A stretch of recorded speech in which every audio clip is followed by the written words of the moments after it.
Hi, everybody, and welcome to the first episode of CFO Stack.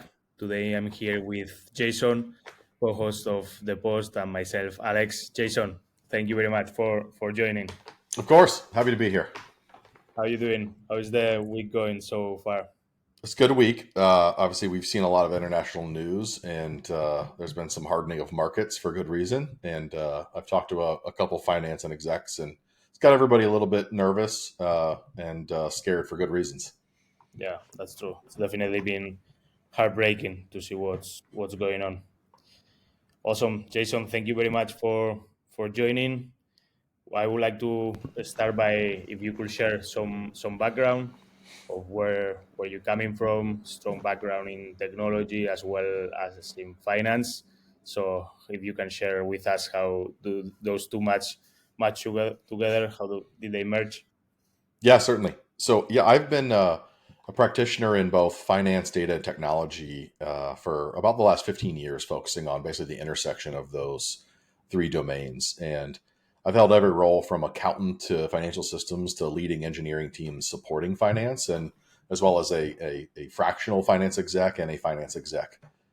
So deeply, you could say, obsessed with some of these problems that we're talking about. And so much so that, yeah, I have my own fractional CFO business. And I also have a software business that we just launched this week called Hubify around financial intelligence and real time financial accounting. So uh, it's one thing to have a full time job, but it's another to moonlight and have a full time job trying to solve the same thing. But you love what you love. That's awesome. That's awesome.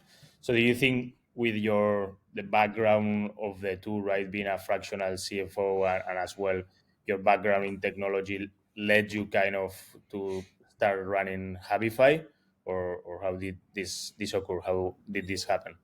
Yeah, certainly. So I think as you work at different businesses, when you see the same either problems or symptom of problems over and over again, you really start to develop that pattern in your mind. And I saw that at a number of companies I've been at Root Insurance, at Lower, Huckleberry Insurance, and Continental. But ultimately, the fractional was a great experience, and frankly, the biggest benefit for me was you're able to see so many disparate problems, and you're able to get so much experience helping folks solve these individual problems. But it's not necessarily your full time job either, so you really gain a perspective really quickly. And I do think both the experience for the day jobs that I've had, and then the experience fractional helping people and seeing these same problems perpetuate themselves had a lot to do with the passion that drives founding Hubify. Perfect, perfect. I wanted to ask you, Jason, about the fractional CFO role. This is something that we listen a lot these days, right? Not only for fractional CFOs, but fractional CEO, fractional CMO, CTO, right? Pretty much every position across the board has now a fractional option. Could you share a bit what does exactly mean? In your case, a fractional CFO. Yeah, certainly. So that can mean a lot of things to different folks. I think typically what it means is this is um, someone who maybe isn't a full time finance leader or CFO, excuse me, but they the value that they're expected to bring is that finance leadership and that finance strategy and really getting an operating model for a business maybe earlier than what they would be ready if they were to hire a full time person. Um, and Mhm. so what this isn't a defined beginning and end scope like a project or a consultant. It's also not necessarily passively just an advisor either. It's somebody who you're going to dedicate, probably a minimum amount of hours per month for maybe an indefinite term. Now, it doesn't always go in a different term. Like usually there's a natural progression where the demand for your ability, goes up to the point where they really need to hire someone full time. And I, love to help my clients find the right long-term CFO hire. And I frankly support that when the time comes.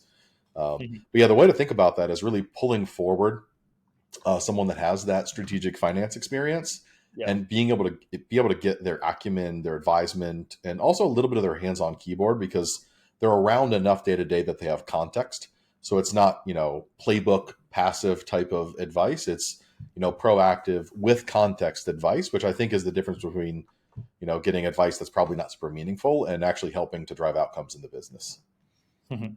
So, what will be the difference between, let's say, a interim CFO and a fractional? Will be like the interim is more like a full time role for a couple of months, whereas the fractional it's some hours per month undefined, or how will you differentiate the two of those? Yeah, most of the time, the interim CFO is someone that's temporarily promoted to the full time CFO role, and they're in a full time CFO or head of finance capacity until the organization finds someone they deem experienced and appropriate in the CFO role.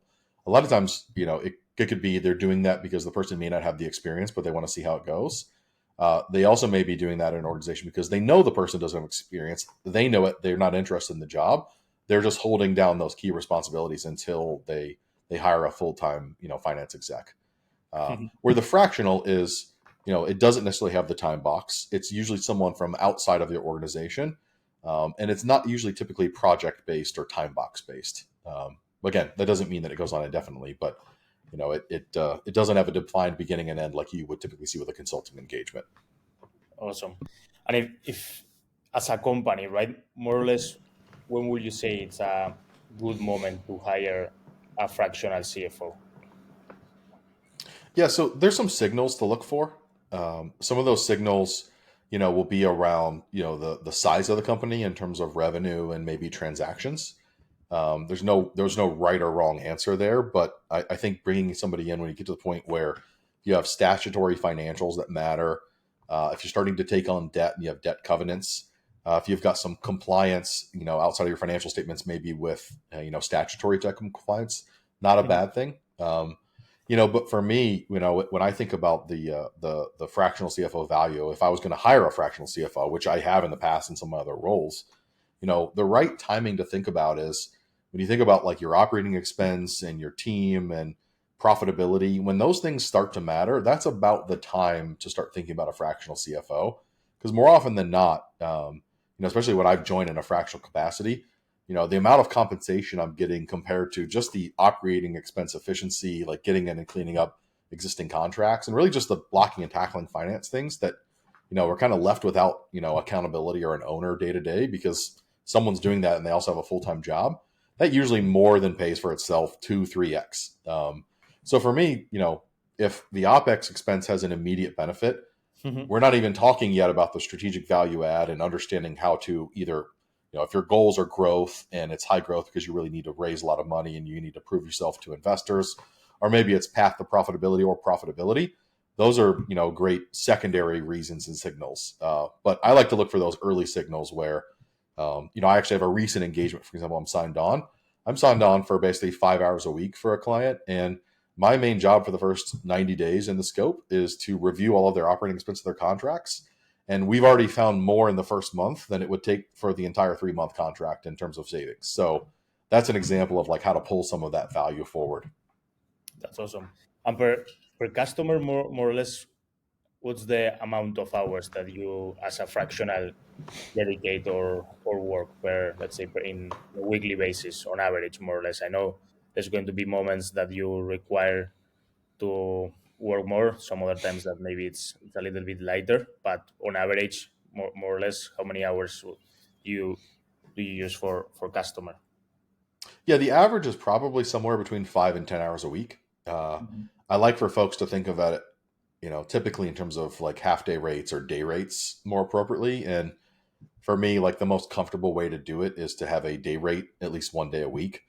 That keeps you in the right meetings with context, and that also gives you plenty of time to hit those goals. Find tactical value, operational day to day value, as well as some of that strategic value. Uh, Yeah. Anything more than that, you're risking, potentially having an operating expense closer to what a full time would cost anyway, and it starts to make less sense for them. Any less than that, and then I start to lose context, and I'm not able to deliver on some of their goals, and then the end customer's not happy in that sense. Yeah.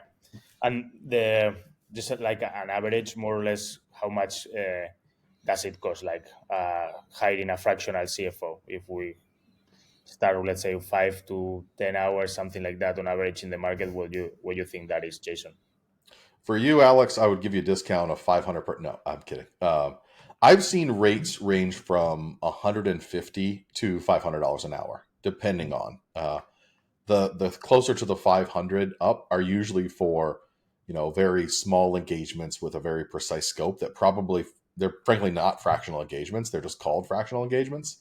Most of the time, somewhere in that 150 to 350 range is about the rates that I see. And again, that think about it like date rates. Probably 8 hours a week, 8 hours every other week is typically what I've seen from either talking to other fractional CFOs or folks that have hired me. What the engagement looks like. Mhm. So more or less, as a fractional, you'll be managing kind of between 5 to 10 customers, more or less. Yeah, I keep it on the lower side just because of my other, interests with Hubify and helping on some of the tech projects. I think 5 to 10 would probably be on the upper end of most customers. Excuse Mhm. me, most other fractionals, I should say. Yeah, Because you got to imagine for most fractionals, for every 20 billable hours, you may be marketing, selling, and networking for 20 hours. yeah, So if you're sitting at 20 billable hours and then you're spending another 10 to 20 going and finding that work, you still are making a lot of compensation. But that's part of where the hourly rate is deceiving, is that it's not easy to find. It's not easy to find that demand and match that with your supply so easily. Now, I think people are out there hiring, but finding the right timing for you, finding the right rate, the right scope, the right niche, those are yeah. all things that are not necessarily easy to do. And so I suspect like upwards of 50%, probably a third on the low side for most fractional CFOs to go out and find the next customer. So not all of that's billable, in other words. No, that's a good point that you just mentioned, the niche. Do you think it's critical for fractionals to focus in a specific industry, tier, location? How do you see that? Because at the end, seems like if you manage in a portfolio of companies that they pretty similar between each other, right, makes you much more valuable because you have much more context of that industry, and also seems more scalable. What are your thoughts there?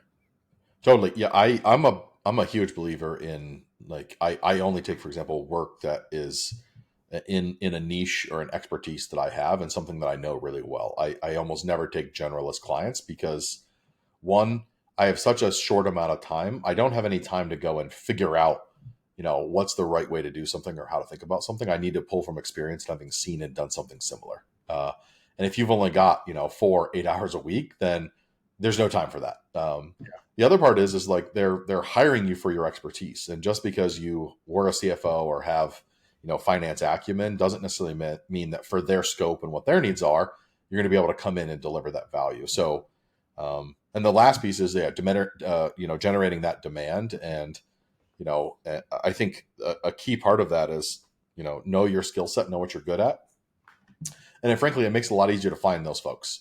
Most folks, I don't market, I don't advertise, and we have a website for my fractional business. They've just come through referrals and folks that know me and know what my expertise are, and some great people that think of me when folks have a problem. And that's how it's worked. And I think because I have a niche, that's possible. If I didn't, I would just be a generalist. And hey, you should talk to this guy who you can pay some money per hour, and he'll probably help you with X, Y, Z. But I have no expertise, and I'd probably have a lot less happy of clients, frankly. Yeah. Where do you focus the most in SaaS? Yeah, my focus is not necessarily, in a vertical like SaaS, but is more horizontal, but within the domain of like technology stacks and like the CFO stack. Hmm. Obviously, that's what you and I had spent a lot of time talking about before we launched the podcast, was getting to know CFOs and their problems. Because what I find is that most of the problems that I come in to help solve as a fractional boil down to like how the operating model of finance of the business is playing with the technology that supports it. That could be the operating technology, that could be the finance technology, but more often than not, there's a lot of work around the data and systems to get that working. And so that's where I've found my niche. I've spent a ton of time at Root Insurance doing that, at Huckleberry leading data and analytics and finance, lower in their financial systems, their mortgage systems. That was a big focus for me there. So, even when you have that business role, I think having that technical understanding of like how to figure out the right way to manage your operating model is a key piece. So let's say, how do you find when you enter a company to help them as fractional? First of all, how do you found that company is working? Like you get in there and what do you see? Then it would be great to understand like the processes that you help them, the technology, the stack that you manage to put in place, and how that at the end of that journey, how that company is different from when you initially got there. Totally. So the first thing I like to do is spend some time with leadership managers and really understand the intended business model. How is this motion working? How are you finding customers? How are you fulfilling, revenue recognition? How are you adding value to them? How are they being invoiced? How are they being paid? From there, we document like this entire, order to cash, subscription to cash journey. And you've got a good process flow, and you've probably got some understanding of the systems, but not completely. But you've got an understanding of the process flow of the business. You've probably started to understand some of the data that's emitted from those processes. And then lastly, we get into kind of the systems layer and understanding what systems are supporting this order to cash flow and this workflow and this process. At that point, like once all of those kind of three things are on paper, it's hard for leakage issues, how the business is performing to hide, because it's pretty obvious where profit or customers or contracts are dropping off in that flow. Mhm. And then that gives you a good sense of like, okay, how do I build requirements to then fix this, and what's the value of fixing it? Which leads really nicely into, well, we're going to need to invest in and fix some of these systems. We may need new systems. We may need to re-implement existing systems. We may need to build something because the existing, off-the-shelf SaaS that we have doesn't support our business model. But that's usually how I approach it, right? Like understand that strategic business model, map that process flow with folks, and then understand that systems layer.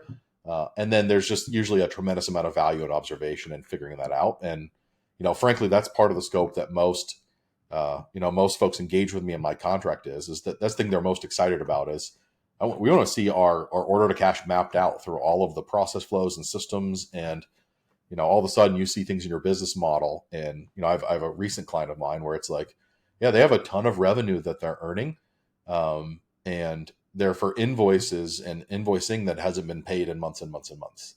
And so they basically have a revenue leakage problem based on bad debt and unpaid invoicing. And so for me, the only way to find that was by mapping and understanding how systems handle those different use cases. Now the strategy and what do we do about it, frankly, becomes fun and easy at the end because all that opportunity is lying right in front of your face. Yeah. So let's say after you put everything in place, the values of the insights that you get, they just pay for themselves, right? So once you get in there, probably with the quality of the data, maybe it's not possible to take as good decisions, but once everything it's working like a clock, maybe it's easier to decide strategic decisions such as, okay, where do we invest now, or can we save costs, this sort of decisions. Yeah, that's right. I'd probably boil it down into like three small buckets, not small buckets, but three simple buckets.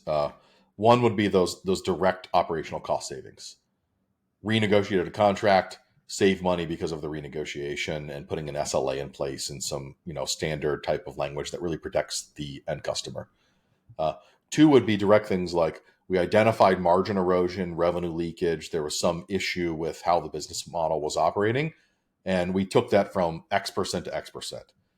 Like in the past, for example, I identified one that was a 6% margin erosion, and we were able to take that down to 2%. So there's a 4% gain.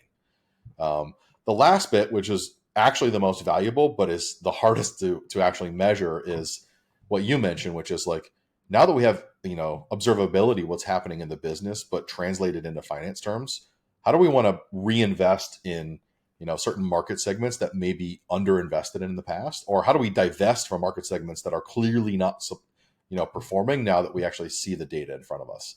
And usually, like for a couple $100 million company, right? Like the third category is millions of dollars.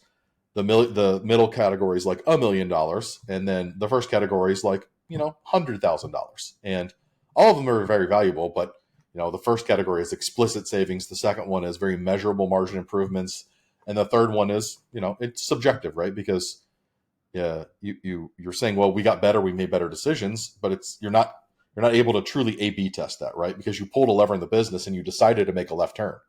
You don't know what the business would have done had you not turned left. So therefore, it's a bit ambiguous in terms of how you measure it.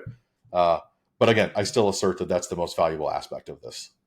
Yeah, no, I absolutely agree. If you able to properly understand the channels that are performing well, which ones not, and you can double bet in those ones that are key.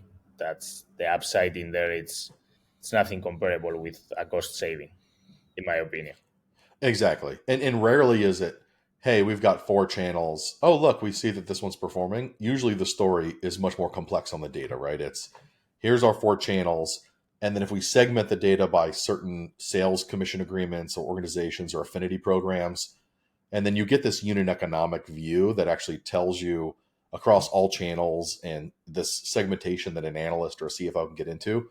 Now that's really where you find pockets of profitability or pockets of, you're basically incinerating money. Mhm. Because normally people understand the simple stuff, right? Like you got your P&L, you know that this is a good channel, you know this is a bad channel. But the stories that are really fun to get into is when you can segment that and drill down a couple more layers. That's really where the fun part is. And frankly, that was the inspiration behind Hubify is trying to give that real time financial analysis where you can pick whatever segmentation you want to analyze that day. And if you want that view every day, you can save it. If not, you can just kind of pick and choose where you want to look at how the business is performing that day. And that's inspired by the fact that when I get into these engagements, that's what I like to do. And usually, you just find a lot of opportunity by doing that. Yeah, I guess in the stacks of solutions that you using, there was one that you were missing, right? Say again. The Yeah, missing no, in the. in the stack of solutions that you normally work with your customers, with Oh, your I clients, see. there was something missing in there that made you start Habify. Yeah, it was myself or a CFO or an analyst had to be the glue between the operating model and the data and the business and the systems and like the analysis that I wanted to do. And I don't think we need to glue that together. What we really need to do is formally stitch that together in an intentional way and then now reap the value over and over and over again. Because the last thing any good analyst wants to do is to continue to kind of, piece together the same analysis over and over and over again, get mostly the same results. So you're pretty sure that it's right. If it's an important view of the business, which how operational levers are performing in your financials, I argue there isn't much more of an important view of the business. Maybe customer level data in your financials or customer level data in general. Those are really the top pieces of the data that you have to have. And frankly, I think it's underinvested in. Absolutely, no, I agree. We have well, many companies have a big pain in there. So seeing new technologies helping in there, that's something that we all will appreciate it a ton for sure. Great. So just to wrap it up, finishing in here, what would you suggest to someone starting a career as a fractional? Because I see many CFOs that they've been working the regular CFO roles, right, or VP finance, moving to CFO roles, and now it seems that the fractional market is booming. So, what would you suggest for someone starting a career as a CFO? Because as a fractional CFO, because you moving from being a business partner in the company, but at the end of the day, you are an employee, of course, to being your own business, your own brand, right? You have to get the customers now. You have to manage them. So, any tips in that transition from CFO employee to fractional CFO role?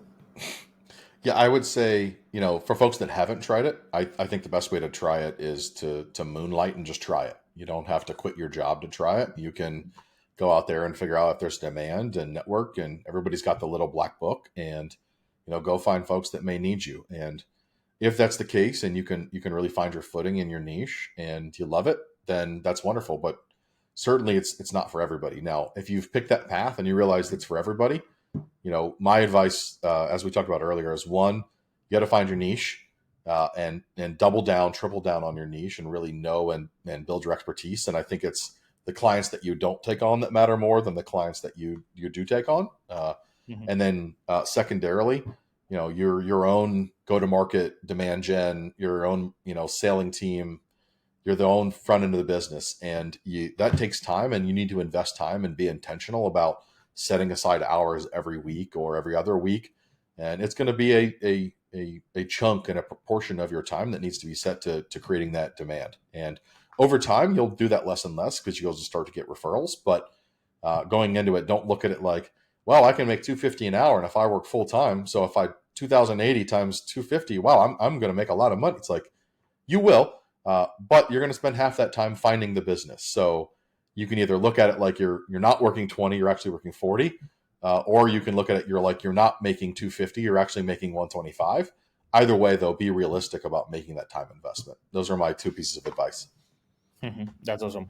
And just out of curiosity, do you think it's good to have a on-premise or non-remote relationship with your customer, or do you think fractional CFOs can be remote and work from anywhere?